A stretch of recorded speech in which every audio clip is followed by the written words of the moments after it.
नमस्ते बच्चों, स्वागत है आप लोग का हमारे YouTube चैनल में। तो आज की इस वीडियो में हम लोग देखने वाले हैं हिंदी का दूसरी इकाई का पार्ट 6 स्वास्थ्य संपदा।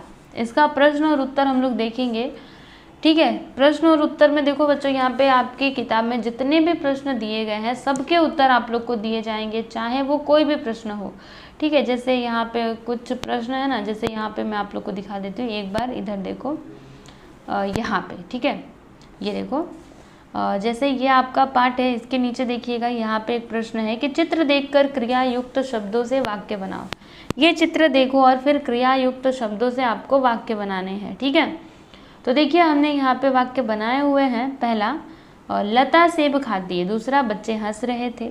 गुड़िया अलमारी से गिर गई। फिर ये माँ अपने बच्चे को सुला रही है और रमेश अपनी बहन को खाना खिला रहा है। मैं अपने आप खाना खा लेता हूँ। यहाँ पे मैं ऐसे नहीं लिखाएगा बच्चों, इस प्रकार से लिखाएगा। मैं आपको आता है ना लिखने, तो आप लोग प्लीज़ ये मत लिखिएगा। अच्छा, इसमें ना दो मात्रा रहेगा, इस तरीके से मैं। ठीक है, मैं अपने आप खाना खा लेता हूँ। फिर अगला, माँ अपनी बिटिया को खाना खिलाती है। ठीक है, तो हमने क्या किया, ये चित्र देख करके क्रिया युक्त यहाँ पे वाक्य हमने बनाए, है ना। जैसे कि आप लोग देख सकते हो, क्रिया युक्त मतलब क्या, जिसमें कुछ काम हो रहा हो। जैसे कोई खाना खा रहा है, फिर कोई सुला रहा है, कोई खाना खिला रही है। ठीक है, तो ये सभी क्या हो गए, क्रिया युक्त, जहाँ पे कुछ ना कुछ कार्य हो रहा है। अगला प्रश्न बच्चों ये है कि जरा सोचो। देखो यहाँ पे जरा सोचो अभी कहाँ पे है। देखो इसमें जितने भी प्रश्न दिए सबके आंसर आप लोग को मैं देने वाली हूँ। ऐसा नहीं कि एक दूंगी एक छोड़ दूंगी, बिल्कुल भी नहीं। हर एक प्रश्न का उत्तर आपको मिलेगा। ठीक है, लगता है हम कहीं और पे पहुँच गए हैं। रुको, मैं वो लेसन पे जाती हूँ। ये देखिए बच्चों, हम अपने पाठ पे आ चुके हैं।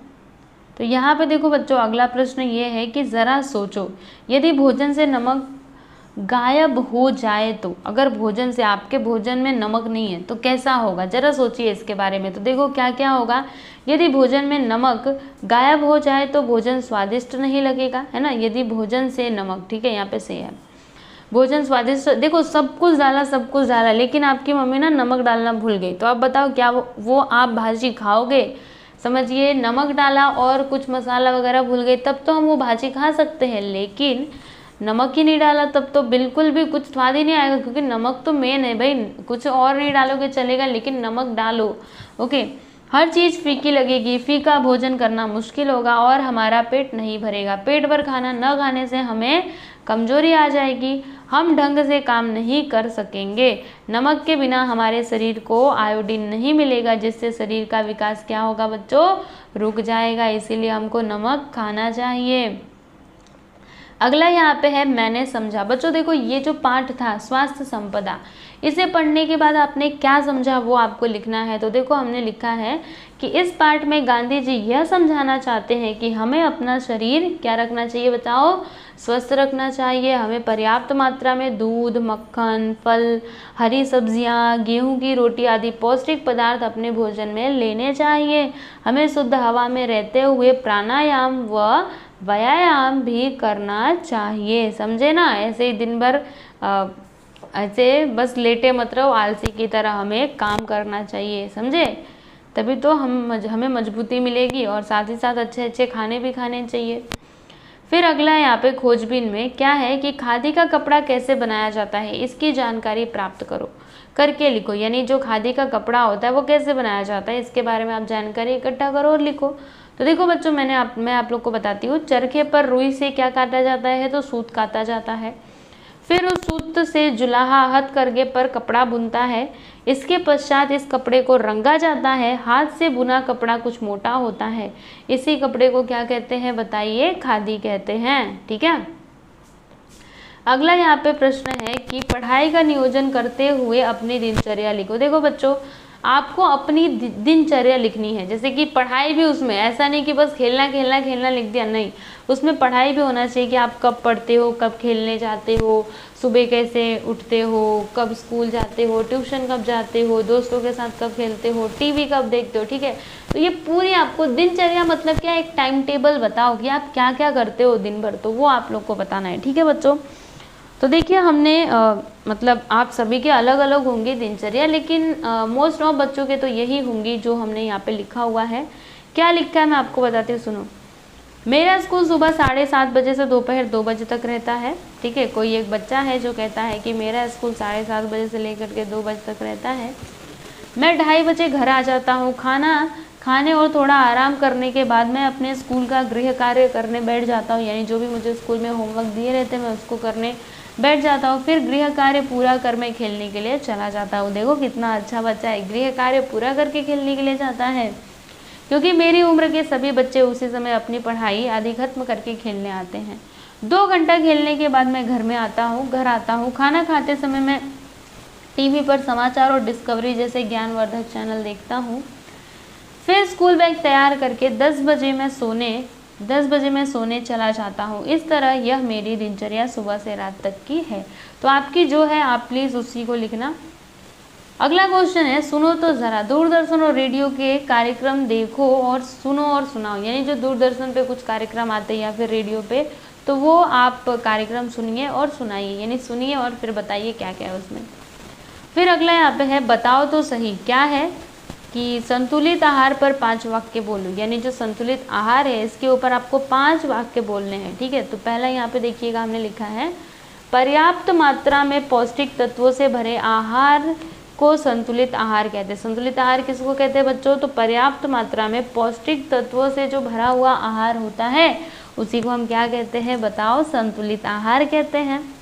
मजबूत एवं स्वस्थ शरीर के लिए संतुलित आहार हमको लेना चाहिए। अगर आपको अपना शरीर अच्छा करना है, स्वस्थ करना है, तो आपको संतुलित आहार लेना ही चाहिए। संतुलित आहार हमारे कार्य करने की शक्ति एवं गति को बढ़ाता है। चौथा, इससे हमारे शरीर का संपूर्ण रूप से शारीरिक एवं मानसिक विकास होता है।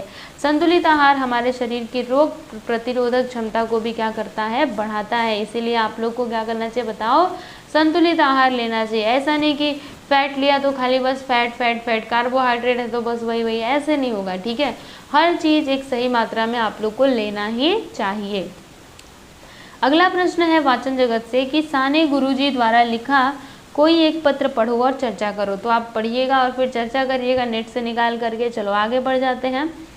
मेरी कलम से अपने मित्र को शुभकामना या फिर बधाई पत्र लिखो। देखो बच्चों, आपको क्या करना है? अपने मित्र को शुभकामना या फिर कोई मतलब कुछ समझिए उसको बधाई देना है, तो वैसा पत्र आप लोग को लिखना है। तो देखिए यहाँ पे हमने ये पत्र लिखा हुआ है, साथ ही साथ टिकट भी बनाया है, आप लोग को समझ में आता रहेगा। देखो बच्चों, इधर हमने ये एड्रेस वगैरह लिखा है, नाम भी लिखा है। ठीक है, और ये कब लिखा जा रहा है, दिनांक भी लिखा है। फिर वो मित्र को हम क्या कहते हैं? प्रिय मित्र, सप्रेम नमस्कार। तुम्हारा पत्र मिला, पढ़कर बहुत खुशी हुई कि निबंध लेखन प्रतियोगिता में तुम अपने जिले में प्रथम आए। समाचार पत्र में भी तुम्हारा नाम छपा है। मित्र होने के नाते यह मेरे लिए कोई एक लड़का है जो अपने दोस्त को ये लिख रहा है। ठीक है, ये पत्र लिख रहा है बच्चों। तो आप लोग भी अपने दोस्त का यहाँ पे नाम वगैरह लिख सकते हो, जैसे मनीष शर्मा है। ठीक है, तो आप अपने दोस्त का नाम यहाँ पे लिख सकते हो। ठीक है, तो अभी आगे देखिएगा। मित्र होने के नाते यह मेरे लिए गर्व की बात है, इसके लिए तुम्हें बहुत बहुत बधाई। मेरे मम्मी पापा की तरफ से तुम्हें और काका काकी को बहुत बहुत बधाई। तुम इसी तरह तरक्की करते रहो। तुम्हारे उज्जवल भविष्य के लिए हम सबकी तरफ से अनेकों शुभकामनाएं। तुम्हारा मित्र मनीष। ठीक है, तुम्हारा मित्र मनीष। तो ये हो गया पत्र, और साथ ही साथ बच्चों आपको टिकट भी बनाना चाहिए। तो ये देखिए हमने टिकट बनाया हुआ है। टिकट तो प्रति कर्ण यादव, और फिर यहाँ पे ये एड्रेस दिया गया है, प्रेषक। देखो ये इस पे किसका नाम लिखा गया? जिसको भेजा जा रहा है। और ये कौन भेज रहा है? तो मनीष शर्मा भेज रहा है।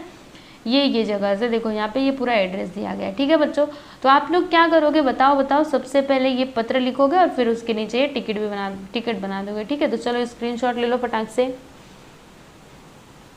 अब ये टिकट देखो,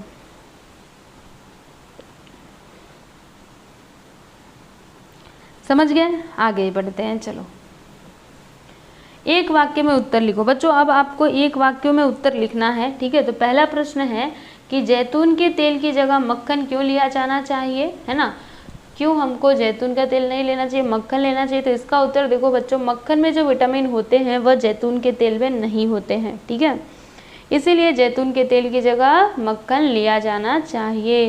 रक्षक का धर्म कौन सा है? तो रक्षा करना रक्षक का धर्म है ना? यही तो धर्म होता है रक्षक का।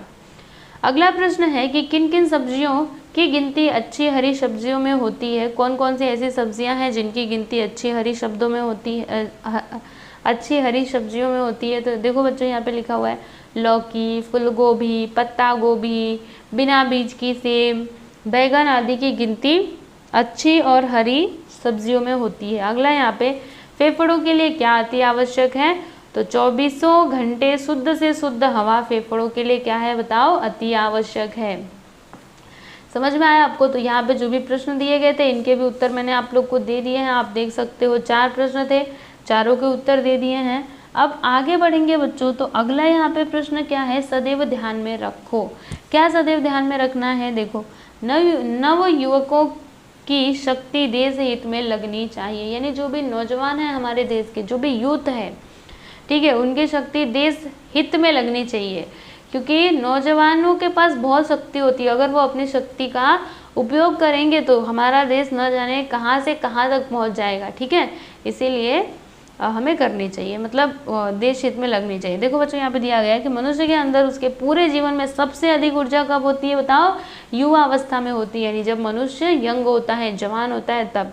इस उम्र में यहाँ पे में आएगा बच्चों, प्लीज़ इसको नोट डाउन कर लेना। हिंदी में थोड़ी सी प्रॉब्लम हो जाती है, आप लोग समझ सकते हो।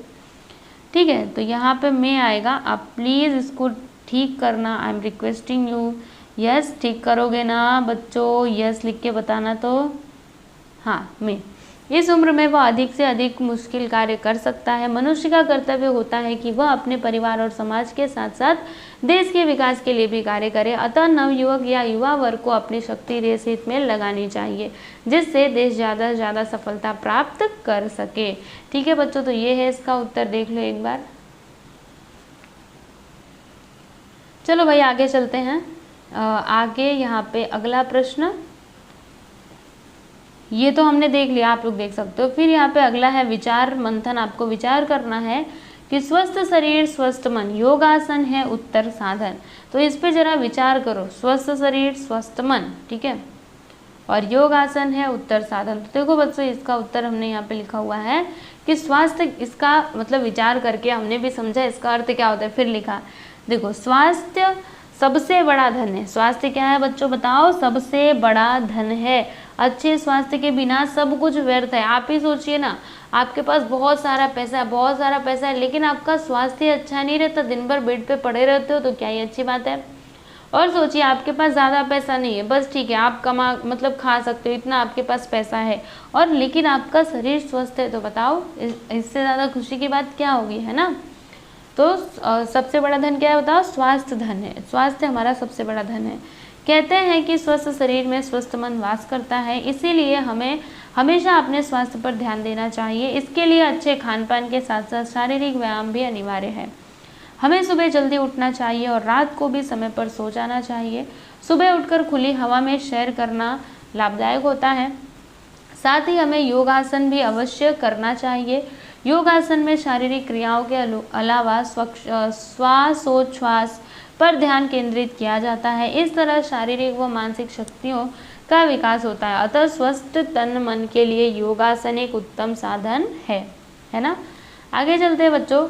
अच्छा, आगे क्या दिया गया है भाषा की ओर में कि निम्न विशेषण शब्द का अपने वाक्य में प्रयोग करके उनका प्रकार लिखो। देखो बच्चों, यहाँ पे कुछ विशेषण शब्द दिए गए हैं, ठीक है, तो इनका आपको क्या करना है, इनका मतलब बताती हूँ मैं आपको, इनका प्रकार भी लिखना है और फिर उनका वाक्यों में भी प्रयोग करना है। जैसे कि यहाँ पे 5 है, ठीक है, तो इसका प्रकार क्या है, तो ये संख्यावाचक विशेषण है। कौन सा वाचक विशेषण है? तो संख्यावाचक, ठीक है। और इसका उपयोग करके हमने वाक्य भी बनाया है, आप लोग देख सकते हो। मैं रोज सुबह 5 बजे सो करके उठता हूँ, ठीक है। वाक्य मतलब क्या होता है बच्चों? ये शब्द का उपयोग करके आपको वाक्य बनाना है। जैसे 5 यहाँ पे है तो 5 का उपयोग करके हमने ये शब्द बनाया है। अगला है यहाँ पे यही। तो यही क्या है बताओ? ये सार्वनामिक विशेषण है। और वाक्य देखो, यही लड़का कल स्कूल नहीं आया था। अगला है यहाँ पे कुछ। तो कुछ क्या है? परिमाणवाचक विशेषण। और वाक्य कुछ फल लेते आना, ठीक है। अगला मीठी। तो मीठी क्या है? गुणवाचक विशेषण। वाक्य यहाँ पे देखो, रीना मीठी दही खाती है, ठीक है।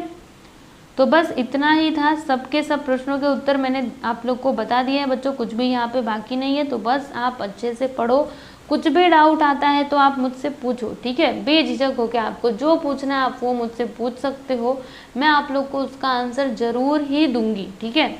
तो अगर कमेंट बॉक्स में उत्तर समझिए नहीं दे पाई, ओके, किसी कारणवश, वैसे तो मैं कमेंट देखती हूँ लेकिन फिर भी कभी कभी छूट जाता है ना, ऐसा तो नहीं है कि ईच एंड एवरी कमेंट को मैं देख पाऊँ। इसीलिए आप लोग मेरे मतलब मुझे इंस्टाग्राम पे फॉलो कर सकते हो, वहाँ पे भी मेरे साथ चैटिंग करके अपने डाउट्स को क्लियर कर सकते हो। उसके बाद हमारे टेलीग्राम चैनल को भी आप लोग ज्वाइन कर सकते हो, ठीक है बच्चों। तो चलो अभी हम लोग अगले वीडियो में मिलते हैं, धन्यवाद।